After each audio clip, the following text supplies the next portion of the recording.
not a toy breed, but he is very small and adorable. A British Bulldog. I called him Rupert. With perfect manners and an upper crust woof, he thinks drinking coffee is for the dogs and much prefers a cup of tea. His favourite treat is buttered crumpets smothered in thick-cut marmalade. He has all his walking attire tailored in Savile Row, and he prefers tweed over cashmere. His hobbies include queuing, talking about the weather, and cricket.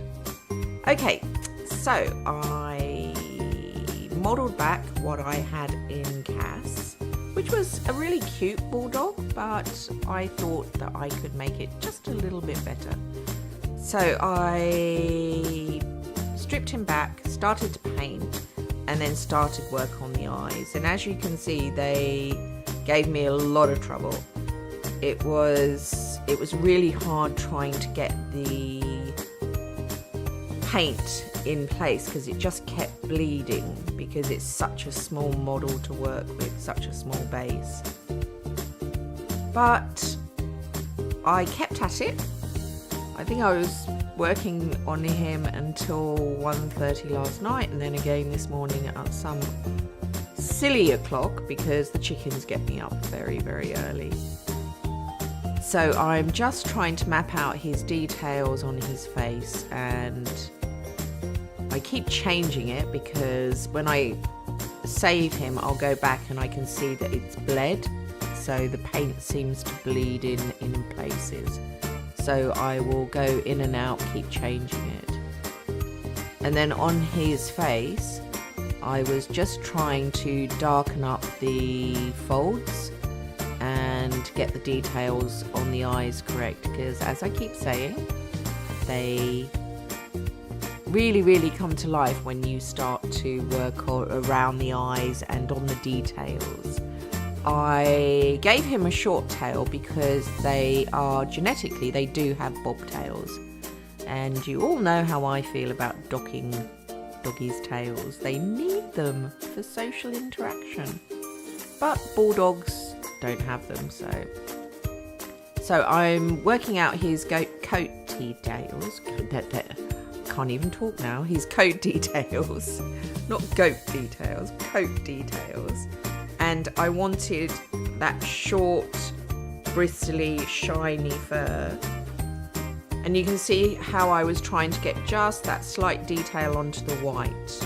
I spoke about what I do there. So this is me giving him folds and stopping that flatness with just one colour of the paint. And I think it was, it worked out well, but it was a lot of going in, changing it, reshading, putting more shadows down, putting more highlights in. And I keep changing his shape as I paint him so that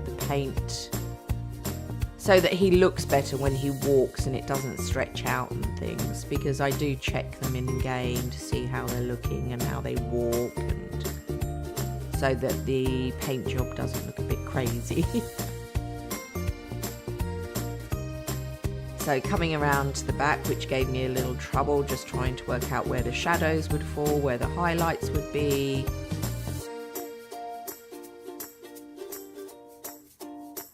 And on his rear legs, just trying to give some definition between the white and the brown rather than just a painted line. And you can see I just keep going back in and adding shade, taking it away, putting in highlights. So would anybody be interested if I did short videos on how I do things? So like my fine lines, the different fur textures that I can achieve. And I can keep them short but in real time rather than, sped up really fast. Well, even real time they'd be quite long, but I could make them just a bit faster but more detailed on one area. So I can't really do it on the eyes because I do take so long on the eyes. So this is him nearly done, but I keep going back through and checking.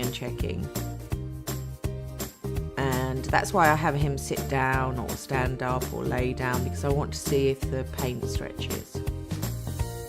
And yep, nope, not stretching. And this is what I started with. This is him. And this is Rupert all finished. I think he's a proper little gentleman. It's very, very sweet. And he looks great in game. Smaller than I thought, but looks really, really good. And I made him a couch potato, adventurous, and a glutton. Okay, so I will leave you here. And if you'd like me to make something, just leave a comment below.